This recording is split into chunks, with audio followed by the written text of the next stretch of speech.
আসসালামু আলাইকুম। আমি মোহাম্মদ কিরণ মাহমুদ। আমার STID 141210।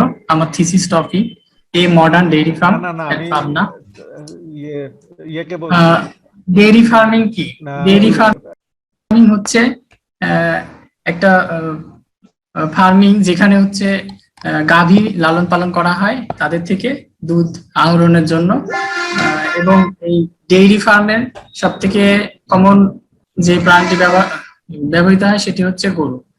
আর গরু গাভী থেকে প্রতিদিনই দুধ আহরণ করতে হয়। ডেইরি ফার্মিং এর অ্যাক্টিভিটি গুলোর মধ্যে রয়েছে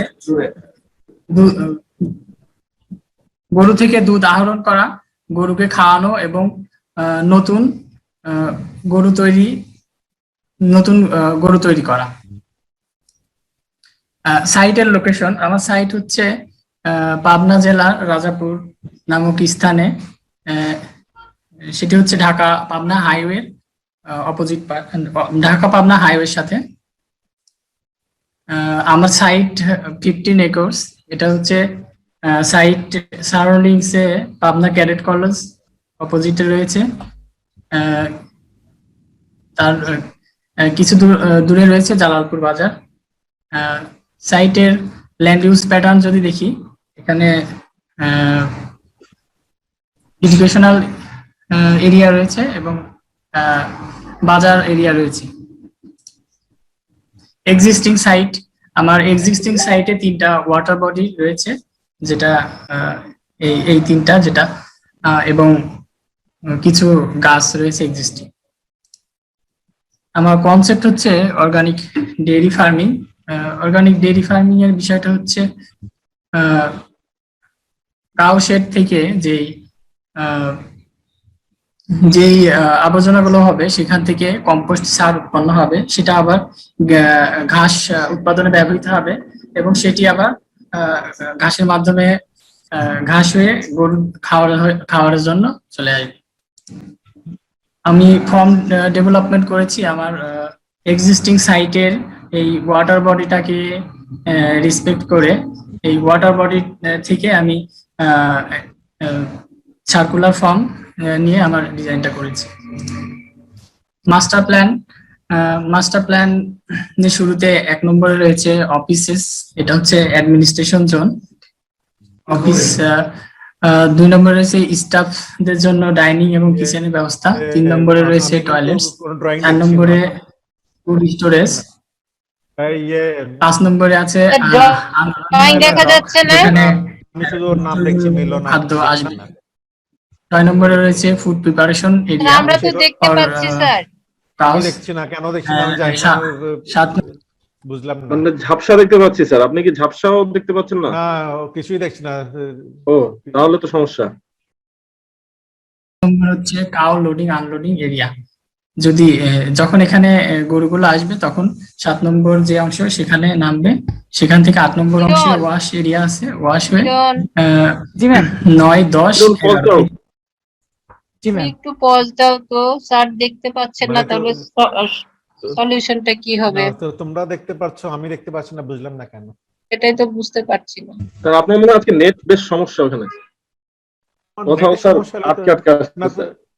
স্যার ওটা আবার তো আমি দেখছি, আবার শেয়ার দিলে মনে হয় স্যার ঠিক হতে পারে। আচ্ছা, আবার শেয়ার করুন, আবার একটু শেয়ার দিয়ে টেনে দাও, মানে এই পর্যন্ত নিয়ে আসো। জি স্যার। আমি তোমাদেরকে আগেও সেই কথাটাই বলছিলাম যে আমি সবকিছু দেখি, কিন্তু ও যখন শেয়ার করে তখন শুধু ব্ল্যাঙ্ক স্ক্রিন আসে, কেন আসে সেটাই বলছিলাম। স্যার আমাদের দেখবেন, আমাদের তো স্যার ওই যে মানে থাম্বনেল দেখা যাচ্ছে তো, এটা স্যার নেট কম থাকলেও দেখা যাবে, কিন্তু স্যার নেট উইক হলে স্যার আপনি ইয়াটা দেখতে পারবেন না, লাইভ যেটা চলবে সেটা স্যার ব্ল্যাঙ্ক হয়ে যেতে পারে। আচ্ছা, ওকে একটু আবার নতুন করে শেয়ার করতে বলো তো। বৃষ্টি হচ্ছে আজকে না, এখন তো ওয়েদার ভালোই আছে স্যার। সিলেটে তাই না? হ্যাঁ। আমি কি স্যার আপনাকে রেকর্ডেড ফাইলটা পাঠিয়ে দিব? পাঠিয়ে দিও, বাট আমার মনে হয় যে শেয়ার করো, দেখি একটু। আচ্ছা, আরেকবার চেষ্টা করে, তা নাহলে ফুল ফোল্ডার আছে, আমি আপনাকে পাঠিয়ে দিই। এখন দেখা যাচ্ছে। আচ্ছা, ঠিক আছে, ঠিক আছে। কাউশেড এর মধ্যে ওকে, 9 নম্বর এরিয়াটা হচ্ছে ইয়ং হেইফার্সদের জন্য, ইয়ং গাভীগুলোর জন্য, এবং 10 নম্বর হচ্ছে ওল্ড হেপার্স, এবং 11 নম্বর হচ্ছে ড্রাই কাউস তাদের জন্য। 12 নম্বর অংশে রয়েছে ব্রিডিং এরিয়া, 13 নম্বর অংশে রয়েছে কাউ কেয়ার সেন্টার, 14 হচ্ছে ইনসেমিনেশন এরিয়া, 15 আইসোলেশন এরিয়া অসুস্থ গরুদের জন্য। 16 নম্বরে আমার হচ্ছে কাল্প এরিয়া, এখানে গরুর বাছুরদের রাখা হয়। 17 নম্বর হচ্ছে কাল্প কিচেন, এখান থেকে বাছুরদের জন্য খাবার প্রস্তুত করা হয়। 18 নম্বরে হচ্ছে আমার ডেইরি রুম, এবং 19 নম্বরে রয়েছে ল্যাবরেটরি রুম, আর 20 নম্বর হচ্ছে milking parlour.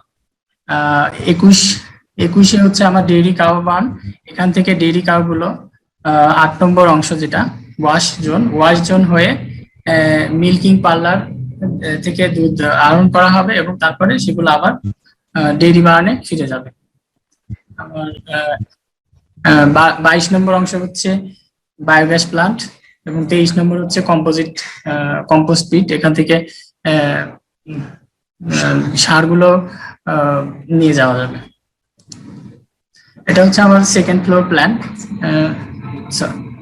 First floor plan, প্রথমে রয়েছে হচ্ছে স্টেয়ার দিয়ে উঠে মিটিং রুম, এবং তার সাথে হচ্ছে টয়লেটস এরিয়া, এবং 2 নম্বর অংশটি হচ্ছে ভিউইং গ্যালারি, এখানে দাঁড়িয়ে আমার পুরো সাইটটা দেখা যাবে, এবং পুরো সাইটের অ্যাক্টিভিটি গুলো এখান থেকে অবজার্ভ করা যাবে।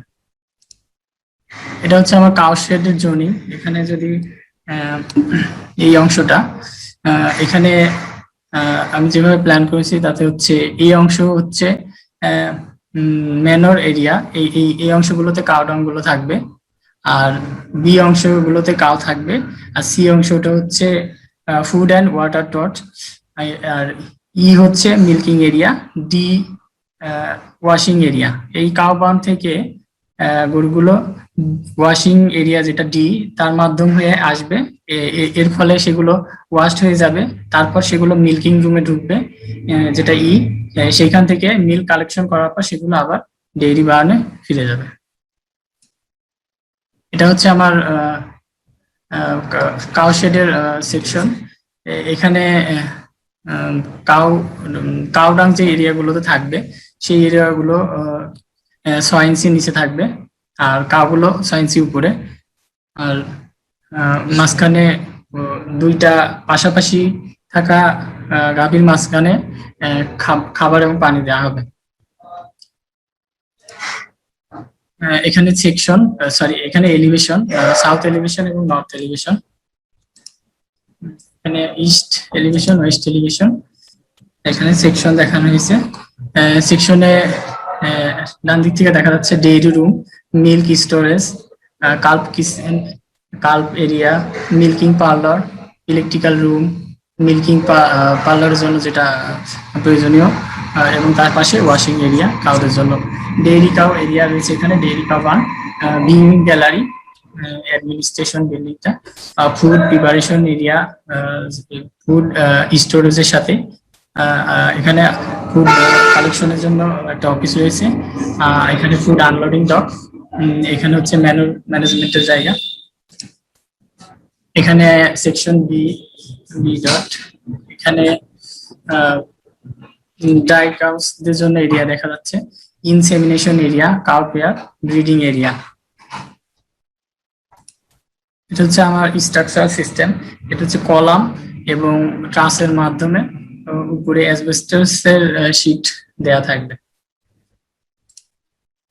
এগুলো হচ্ছে 3D ভিউস। এটা হচ্ছে front view Dhaka Pabna highway দিক থেকে।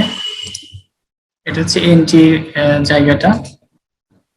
এটা হচ্ছে অ্যাডমিনিস্ট্রেশন বিল্ডিং এর এন্ট্রি। এটা হচ্ছে সেই ভিউইং গ্যালারি থেকে পুরো ফার্মের দৃশ্যটা। এটা হচ্ছে সাউথের পুকুরের দিক থেকে ভিউ। এটা হচ্ছে মিল্কিং পার্লারটা এখানে দেখানো হয়েছে। এটা হচ্ছে ডেইরি কাউ বার্ন, গরুগুলো যেভাবে থাকবে। এটা হচ্ছে কাউডাং এরিয়া, এটা কাউ এরিয়া, এটা food and water area, and